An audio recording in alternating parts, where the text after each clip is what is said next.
It's my pleasure to introduce our Growth Showcase speaker, Ms. Karen Fox. As many of you know, she's a dynamic speaker, coach, and AI geek, and is on a mission to transform the way we communicate. Through her expertise in mastering communication, she empowers individuals and teams to care deeply, connect authentically, contribute meaningfully, and create results that resonate. Whether captivating audiences on stage or working directly with leaders, Karen's unique approach delves into the intricacies of effective communication.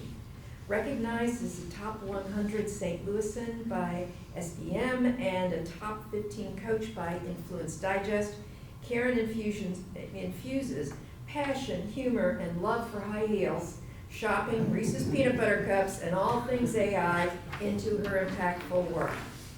Welcome, Karen. The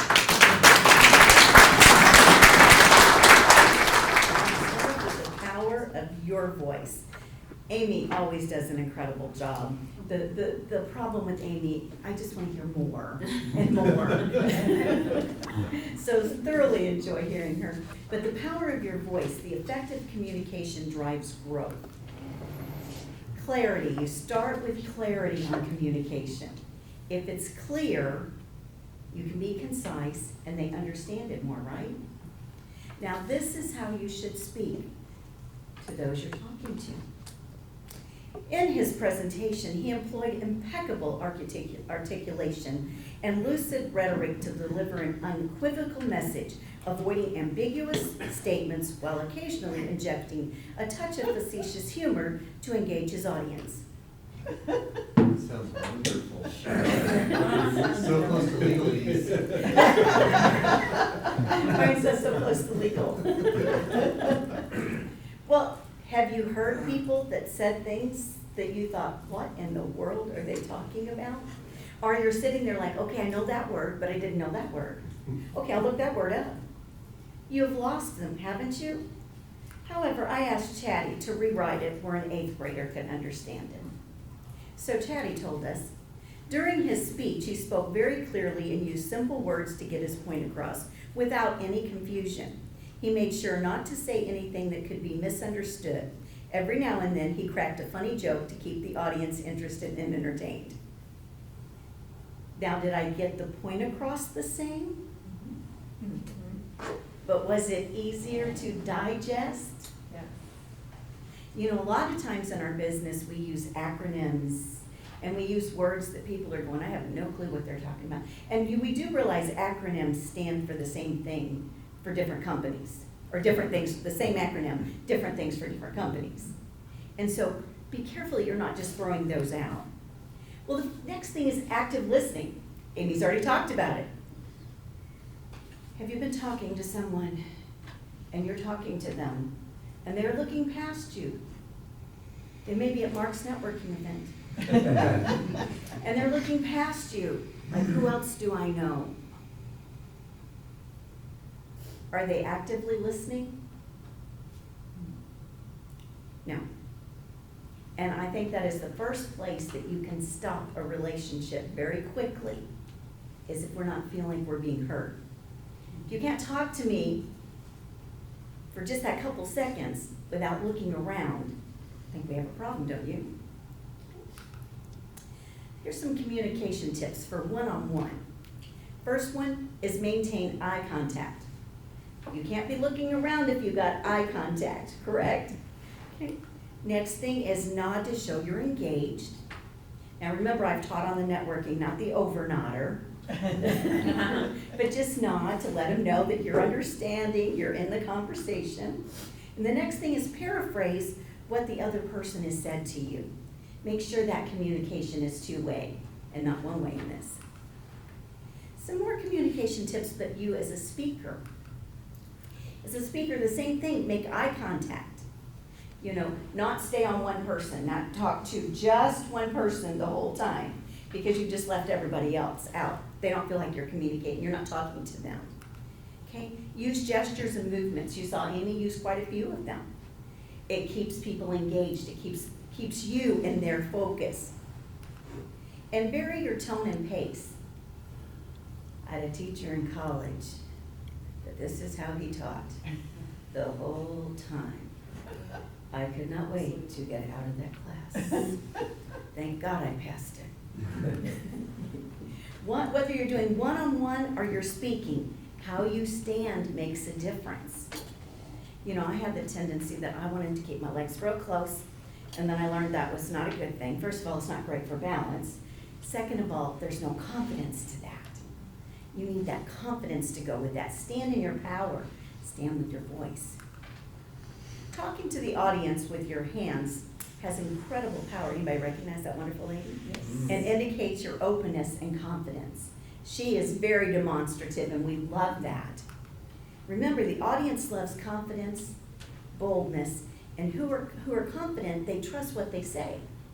Can you imagine Brian going in and talking to one of his clients? He says, well, you know, I kind of think you might want to do this, or I kind of think you might want to do that.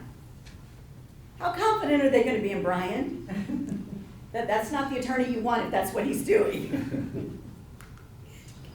Now, nonverbal communication.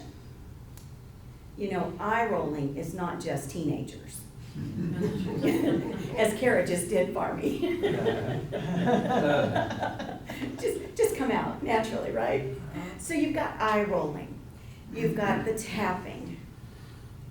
Now also remember, though, tapping can be their learning style, and they still may be listening. So you have to determine if that's a nonverbal cue or not. And Amy did it earlier. You know, when they put their arms crossed and they sit back, what are they thinking? When is this gonna be over? Exactly, when are we gonna be done with this? Karen. Yeah. Thanks, Mark, I'll get along with this. Okay? But our feedback, you know, constructive feedback provides so much, and I've always been taught to give it in a sandwich style. You know, give a compliment, your feedback, which is anything you're critiquing, and then another compliment. So feedback is extremely important, and you're gonna hear a lot of repetition today. It's funny because Amy, Darlene, and I are all gonna talk a lot on the same subject, but be careful there. So what we're gonna do, if you will count off, Theo, I'm gonna come out of line for a few minutes here. If you will count off 1, 2, 1, 2, 1, 1, 2, 1, 2, 1, 2, 1, 2, 1. Okay, all of the ones, if you will join me over here. All of the twos, if you'll join me on this side.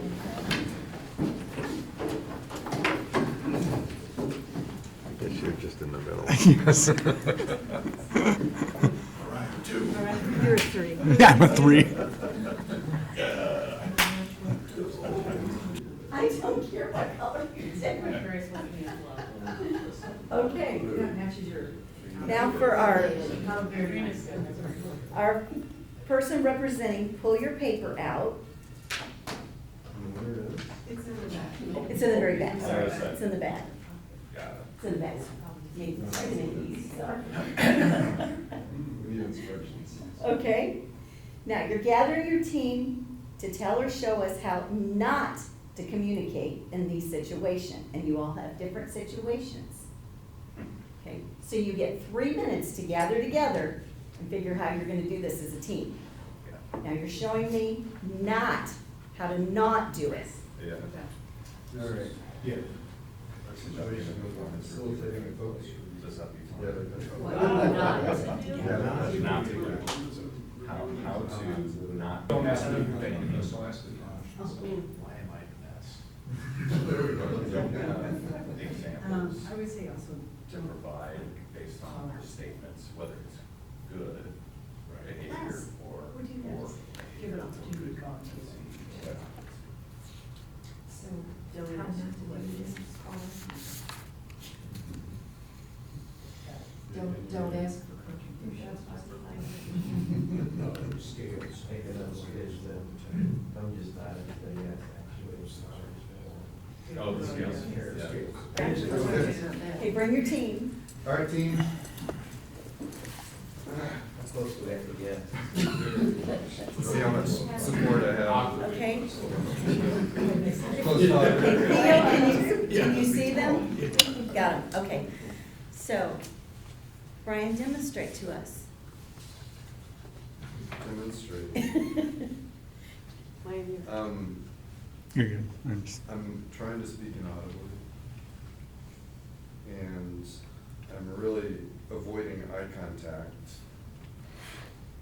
And I know what I want you to tell me, so I'm gonna ask you leading questions about your opinion.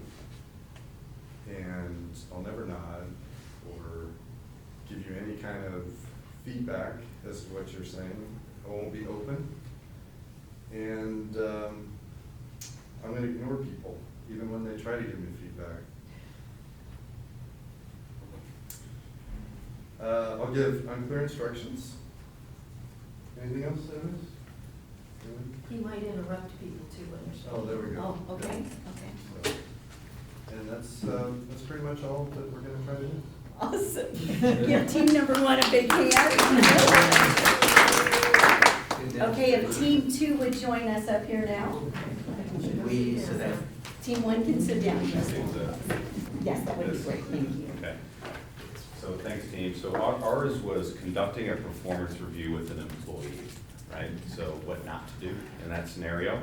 So we said body language, having bad body language, right? So crossed arms, being distracted, so not focusing on the individual that you're having a conversation with. Not sharing examples of when you say someone is doing something well or doing something that needs development, not giving them some realistic examples of how they've done that in the past. We talked about body language. We talked about lack of empathy, right? So when you have a conversation with somebody, and it should be, especially a performance review, it should be a discussion, right? It shouldn't just be a one-sided conversation. And when someone says something back to you that might be a little, challenging to hear, express empathy, right? Have a very openness to understand and seek to understand what it is about, right? What it is about what they're saying that has made an impact, and make sure that you're genuine. Have examples. Focus on the person and their competencies and what they're doing well and what they're not, but also have a opportunity where it's a mutual conversation back and forth. Right? Did I miss anything else? I think that's good. Good job. That's a lot, and there's more we probably could have came up with. But, Awesome. but Give him a big thanks. hand. There you go. Did you find it difficult to talk about what you shouldn't do Yeah.